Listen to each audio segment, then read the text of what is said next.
Elgiz Qəmbərli. Ana məhəbbəti. O səhərin ilk işığı ilə oyanardı. Hər gün eyni səssizlikdə, eyni doya ilə gözlərini açardı. Uşaqlarım tox olsun, mən az olsam da olar. Bəlkə də bu cümlə sadə səslənirdi, amma o cümlədə bir ömrün yükləri, bir qadının içində susturduğu fırtınalar yatırdı. Zərif əlləri illərlə həm çörək bişirib, həm də göz yaşı silmişdi. Həyatın yükü çiyinlərində ağır düşmüşdü, amma yenə də dik durmaq bacarırdı. Çünki ana olmaq elə bir gücdür ki, insanı sınarkən belə sınmamağa məcbur edir. Uşaqları onun hər şeyi idi. Onlar xəstələnəndə o nəfəs almazdı. Onlar güləndə isə dünya bir anlıq gözəlləşərdi. Onların bir ana çağrısı onun üçün dünyanın ən dəyərli musiqisi idi. Bir gün oğlu onun yanına gəlib soruşdu. Ana, niyə özün üçün heç nə almırsan? O isə yalnız gülümsədi və cavab verdi. Çünki siz mənim hər şeyimsiz. Mən özüm üçün deyil, sizin üçün yaşayıram.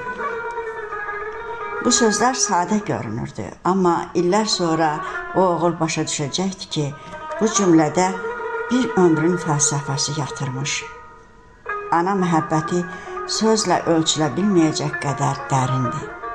Ana susar, amma ürəyi danışar. Ana yorular, amma heç vaxt şikayət etməz. Ana ağlayar, amma göz yaşlarını gizlədər. Hər axşam qapının ağzında dayanıb övladlarının yolunu gözləyirdi. Tək istəyi onların salamat olması idi.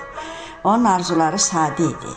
Bir parça çörək, bir azca sükut və uşaqlarının xoşbəxtliyi.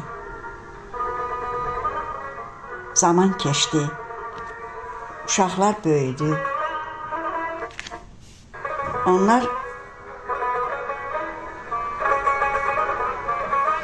yollar dəyişdirdi. Amma o ana heç dəyişmədi. Saçlarına dən düşdü, dizləri ağrıdı, baxışları yoruldu. Amma qəlbi hər zaman o isti məhəbbətlə dolu qaldı.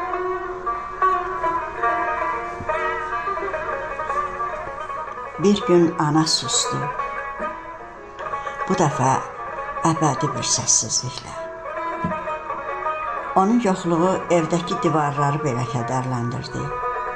Otaqda stolun üstündə oturmayan qadının yoxluğu evi soyuq və səssiz bir yuvaya çevirdi. İllər sonra övladları anlayacaqdı. Ana olmaq yalnız uşaq böyütmək deyildi. Ana olmaq özünü unutmaq, hər nəfəsində başqalarını yaşatmaq idi. Çünki ana Tanrının dünyaya göndərdiyi ən müqəddəs, kölgəsiz kölgə idi.